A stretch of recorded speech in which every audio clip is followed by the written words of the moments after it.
À 14 h, ils étaient 50 en assemblée générale dans une salle de l'espace Argence. 1 heure plus tard, ils sont 200 à se diriger devant la préfecture. Un cortège de manifestants motivés, mais donc peu nombreux. Principalement des enseignants, des professeurs d'établissements au bois. Je pense qu'il faudra qu'il y ait toujours des gens qui se mobilisent. Je crois qu'on ne peut pas montrer face à ce gouvernement-là qu'il n'y a plus personne. On est là, on est conscient des problèmes. Et même si aujourd'hui c'est une mobilisation qui est peut-être pas très forte, mais on est là, on est présent, on n'est pas dupe, on sait ce qui se passe.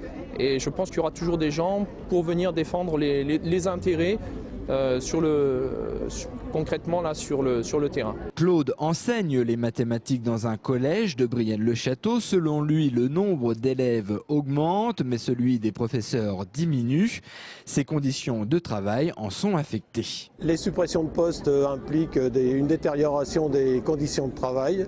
Ça veut dire des classes plus chargées et un travail supplémentaire pour chaque enseignant, et en particulier le fait de s'occuper des élèves va être perturbé, donc des conditions détériorées et à un temps moindre pour chaque élève. En première année d'IUFM, à 23 ans, Grégory, accompagné d'une dizaine de ses collègues, manifeste. Ils sont inquiets, vont-ils avoir un emploi et dans quelles conditions ? Les postes sont de plus en plus moindres. On nous oriente vers une formation pour être enseignant, mais plus dans la fonction publique, on va nous parler de contrats de vacataires ou contractuels, ce qui fait qu'on aura des emplois précaires. Enfin, ça ne nous intéresse vraiment pas du tout. À Bac plus 5, être payé sur 10 mois 1200 €, c'est...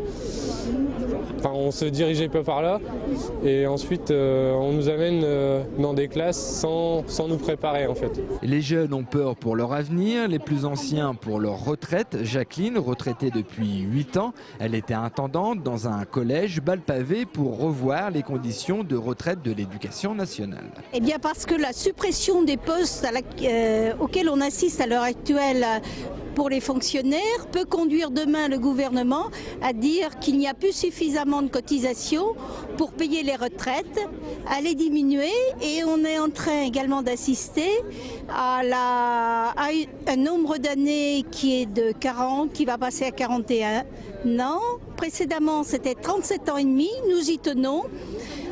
Et avec paiement sur la base de 75% des 6 derniers mois. Une délégation a été reçue par le préfet. Ce dernier a pris note de leurs revendications, mais pour l'heure, aucune suite n'est prévue pour ce mouvement.